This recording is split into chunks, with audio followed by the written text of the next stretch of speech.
Do you ever feel like the bus always passes you? Tired of pushing your bike around? E-bike's too expensive? Too young to get a car? Want the freedom of bike lanes and keep up with traffic?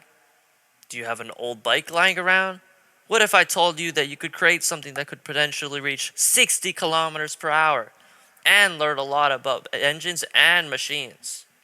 What I'm going to show you is an accumulation of a year and a half of hard maintenance and troubleshooting for a chance of personal freedom.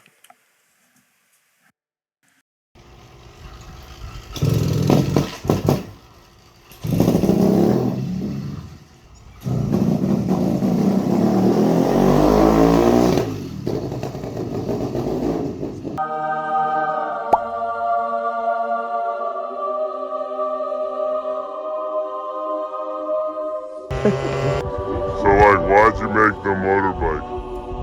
Because it was cheaper than an e-bike.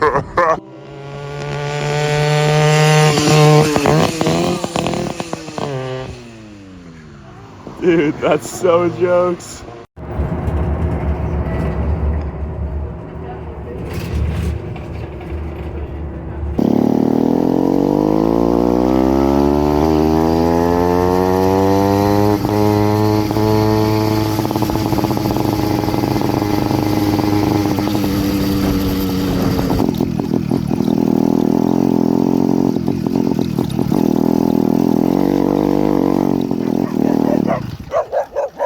There's a lot of good reasons to make one of these aside from transport. You'll learn a lot about engines and their components. These motorized bikes are so cheap because the motor is much simpler than one found in cars. Being so simple though means that they are also really easy to understand and work on.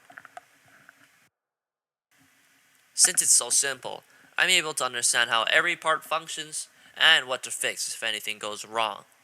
But some disclaimers before attempting one of these motorized bikes.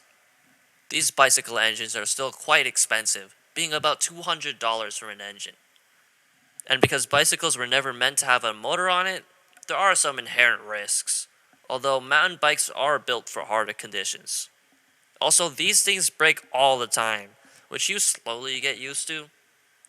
But if you're okay with this, I created documentation of every part of a motorized bike. Here are all the parts that I will be talking about today. They all have a specific use that I will explain. First, it's good to pick out a good bicycle. The good qualities you should be looking for are a good frame and adequate brakes.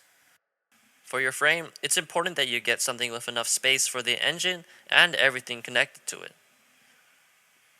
And to get one that's made out of steel, especially for a first build. As for brakes, it's better to have disc brakes, but if you have linear rim brakes, you can upgrade the pads to get good stopping power.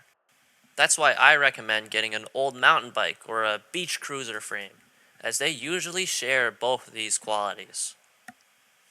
Before talking about the power, we should talk about how to get to the ground. The humble rag joint is included with every kit, and it actually attaches to the rear wheel with clamps with rubber. But if you keep up on maintenance, this method lasts quite a while. Next is the most important, the engine. It's kinda confusing, but I'll try to put it simply. When the piston in the engine moves down, it creates a vacuum in the cylinder that brings in an air-fuel mixture from the carburetor. I'll explain that later. And then the mixture is pushed upwards, and the spark plug explodes the mixture. The explosion sends the piston downwards, and the exhaust exits through the muffler. And now you know how a two-stroke engine works. Simple, right? But to have this orchestra of explosions requires many instruments working in unison. First in line is the carburetor from earlier. I won't go into the science behind it, but there are some important parts that you need to know. Since it's a device that creates air-fuel ratio, connected to it is an air vent, the gas tank, and the throttle cable. The throttle controls the amount of air going through the air vent, controlling the speed of the bike. The side screw controls how high the idle speed goes. The more the screw goes in, the higher the initial speed of the engine will be. The last mechanism is the choke. Moving it upwards restricts airflow to the engine, which helps make it easier to start up when it's cold. All these mechanisms are what you need to know for how the air-fuel mixture is made. Next is the spark plug. The spark plug ignites the air-fuel mixture, making the explosion happen. A fairly simple mechanism, but the way it gets power is much more complicated.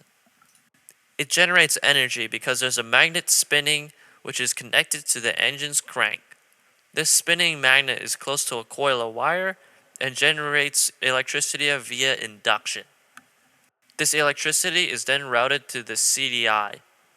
A CDI's purpose is to store the energy and release it all at once into the spark plug to create an arc. And now that intake and spark are covered, now it's time for exhaust. Instead of explaining how it works, I'll just address common problems that people have when making a motorized bike. Oftentimes, when installing the exhaust pipe, the exhaust pipe hits the pedals of the bike. Instead of trying to fix it using a torch by torching the exhaust to bend the whole pipe, if you don't have a torch, you can clear the pipe by rotating it around. How? You can drill a hole upwards and downwards like the diagram above, and you can correct the exhaust and put it out of the way. Now that we talked about power, we should talk about how the power gets to the rear sprocket. To do this, you'll need a chain and chain tensioner. When you attach the chain to the bike, you might notice that the chain is a bit too long. You'll need a sharp object and a hammer to remove the links. When you put it back on, it might still have a little slack, which is why the chain tensioner is there. Its job is to pull up the slack so the chain doesn't fall off mid-ride. Finally, your kill switch, throttle, and clutch. Your throttle is self-explanatory. Twist it for more power from the engine. The kill switch, its purpose is to prevent the spark plug from functioning and stalling the engine. What's most complicated is the clutch. When you pull the motor in, the engine is disconnected from the chain, which means it's freely able to move, and you can even pedal in this state. But once you let go, the engine is engaged, and you'll be able to propel yourself with the bike's engine. So, how do you even start and operate these things, you might ask? There's no starter like a car on these engines, so the only way is to use momentum. For your first start, you'll need to pull up your choke for a cold start. When you pull it in your clutch and begin pedaling, it's better to build up momentum by going down a hill, so you can get as much speed as you can. When you get enough speed, you then will feel the engine begin to turn after you pull out the clutch. It will begin to putt and actually move around. Your engine will die again, but then you'll need to open the choke again. And there you go. That's how a motorized bike works and how to use one. The process on how I learned all this about bicycle engines was a tedious and grueling process of problem solving and scratching my head, trying to look for solutions on my phone. As a result of being forced to find and understand what went wrong about my bike, I learned how to intuitively solve problems by recognizing common failure points and knowing how the engine works to feel where along the line the problem might be. These problem solving skills were also applicable to other parts of my life too. I learned to now see what something should look like and recognize if it doesn't function properly. and this sense helped me when working on knickknacks and common problems. What I'm trying to say is that this journey I went through, I came out not with only a cool bicycle, but I also learned important life lessons that I'll keep for the rest of my life. That's why I made this video, so the viewer can also learn what it takes to make a motorized bike. So go out there, make your motorcycle dreams come true.